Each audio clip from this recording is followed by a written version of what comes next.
Welcome, and thank you so much for clicking on my video. Throughout this time, we have talked about trap number one and trap number two, and trap number two has showed its face. But in yesterday's video, we said look out for more traps as we head into September 30th, while we can move sideways, while we can move slowly up. So we will see plenty of traps, and we might have seen one today. So hopefully you are paying attention, because we could get somewhat of a short time frame dead cat bounce tomorrow with some potential data, or we could even get a reversal to make a new high. So let's see with that data what we could get with this information in front of us. We can see that tomorrow we will be getting at 7:30 a.m. my time. So before the open, we will see the GDP growth rate. It looks like it is forecasted to come out positive. Like I said, pay attention to the reaction to these numbers, not necessarily the number itself. Everything can be used as an excuse for any kind of move.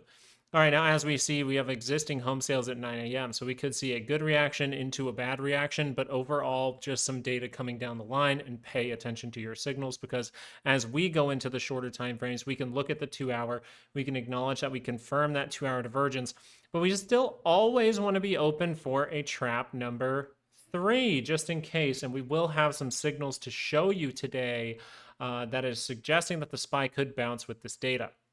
The key word there is could. You have confirmed the reversal signal. You have lost the 5-day moving average. And it is very likely that you will continue to see selling, or see one more move to fake people out, right? We always see those last ditch efforts to fake people out before we actually get some kind of actual tear down. But you do have the confirmation of these signals here. You do not have all the confirmations on the daily scale. So we always want to be paying attention if we can whip back up for a split second.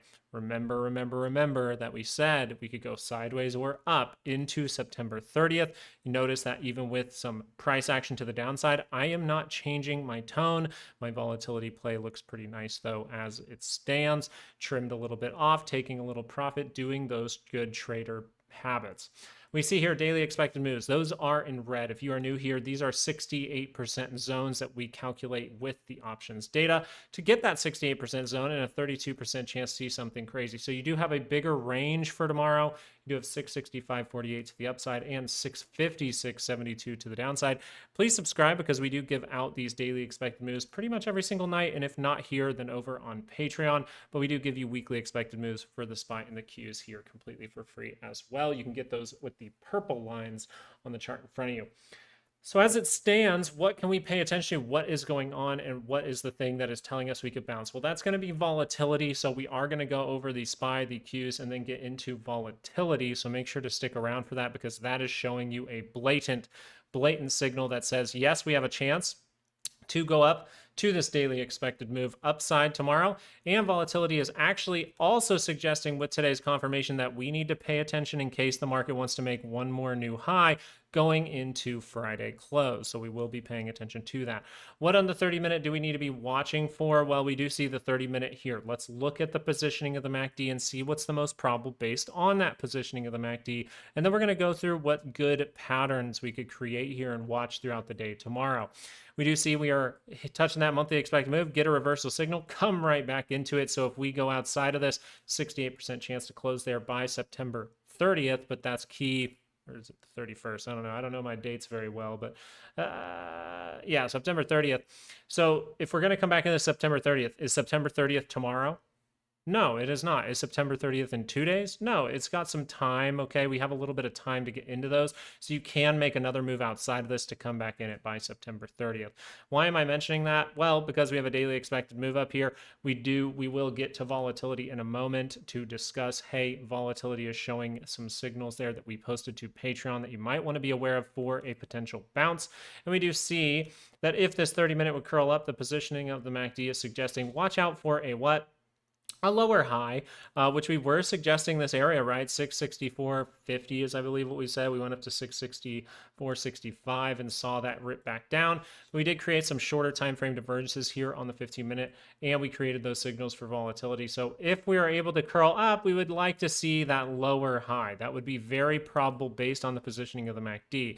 But if we do get some good news with GDP, if we get some good news with those existing home sales, which we should have a ton of existing home sales, I feel like, we could head up to that upward expected move, see some kind of downturn. And this is the structure I really want to watch for tomorrow. This left head right shoulder. If we confirm that 30-minute, then it is very likely for us to go to that daily expected move. If we can get to that daily expected move, I do believe we will dip back down for liquidity back in this area if we are to head to that upside.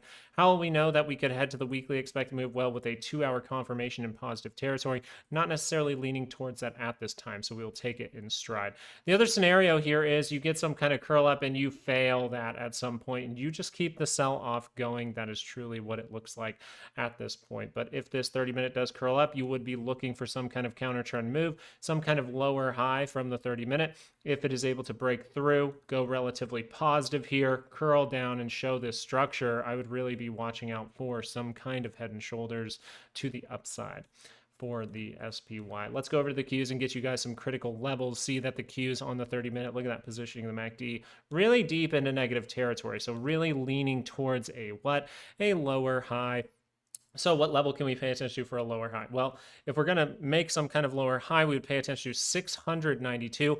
Really, you could see like a 30-minute blast with what, the GDP, and then you could get existing home sales and just completely wipe that out if you really wanted to, because I know that the housing market is there's a lot of homes for sale, at least for that. So 692 to the upside, once again 68% zone, 591.28 to the downside. So as of right now, the Qs don't have as good of little signals in here. The SPY has it on the MACD and RSI at the same time. I can flash over just to show it. It's very flat on the MACD, upward on the RSI.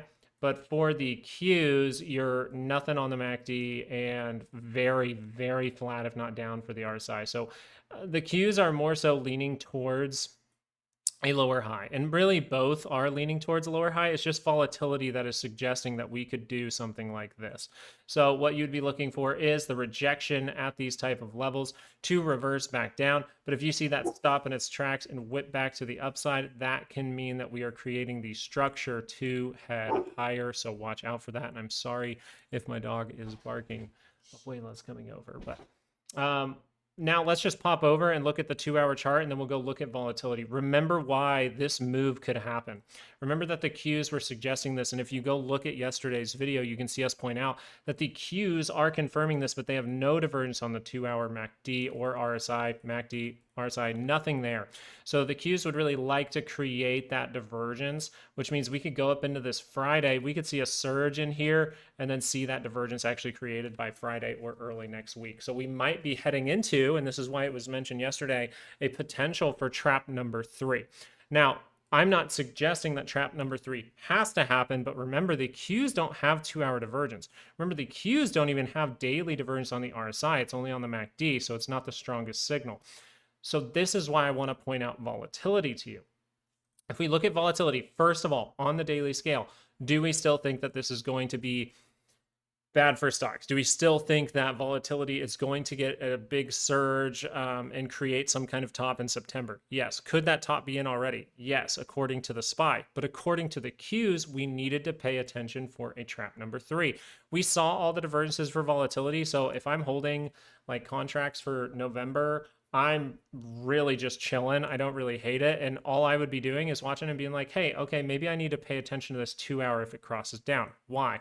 Because this is divergence. So if you were ever going to see some kind of big money pumping squeeze, like where all of this volatility signal goes wrong, it would be with this kind of look. That's why today was so important. And that's why I posted the little 30-minute divergence to Patreon today, because you have 2-hour divergence across here.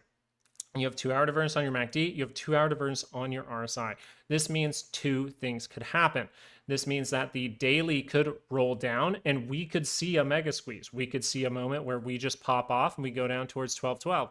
Or the more likely, right, that is a less likely scenario, but still possible. More likely, we are going to go down to these levels again and set up another slight higher low. And we might even see this roll down for a split second to create that next divergence point for the MACD. That is very possible with that 2-hour divergence that we are seeing.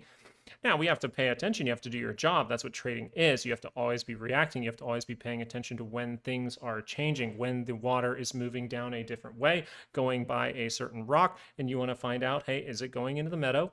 or is it going into the sewer? And then I want to ride that wave going into the meadow, right? That's all we're doing here.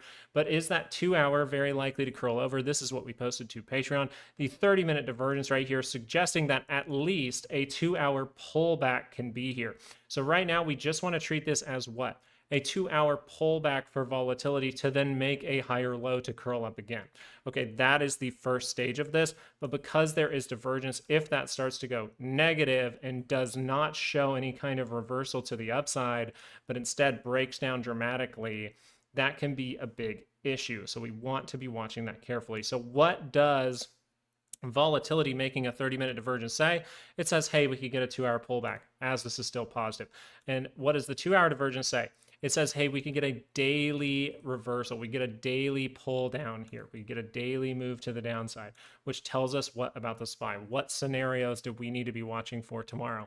Well, one, if the sell-off continues and we don't get good news from GDP or existing home sales, awesome. If we get the 30-minute lower high, then awesome. We just keep rolling and rolling to the downside all the way into October 17th.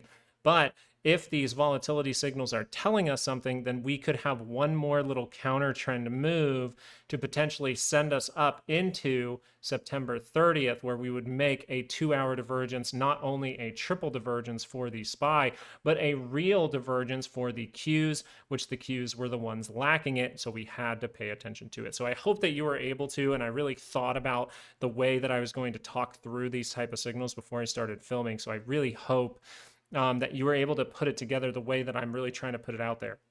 It looks like to me, the Qs were telling us pay attention in case the Qs need to make a real reversal signal, even though volatility has those. Now volatility is suggesting that we can get another 30-minute move or 2-hour move to the upside tomorrow. It will be very dependent on the data, which means we need to be reactionary. Most of the time when you are trading, you will be reactionary, looking for those confirmations. But I wanted to put this stuff out there because counter trend moves happen, little 30-minute bounces happen, little 2-hour bounces happen, but this one looks like it has some signals behind it to watch a little bit more carefully if we want to go up and make trap number 3. So I want to say thank you guys so much for watching this video. Thank you for liking and subscribing. Please welcome to join Patreon if you want some information during market hours. I don't post too much, right? It's not a big trading. It's just to get you guys some good information. And when I think that there is something important to put out to you guys, I do put it out there. So that's why we posted volatility today. I want to say thank you once more for watching this video. I hope you guys have a fantastic night and blessings to your family. All right. Peace out.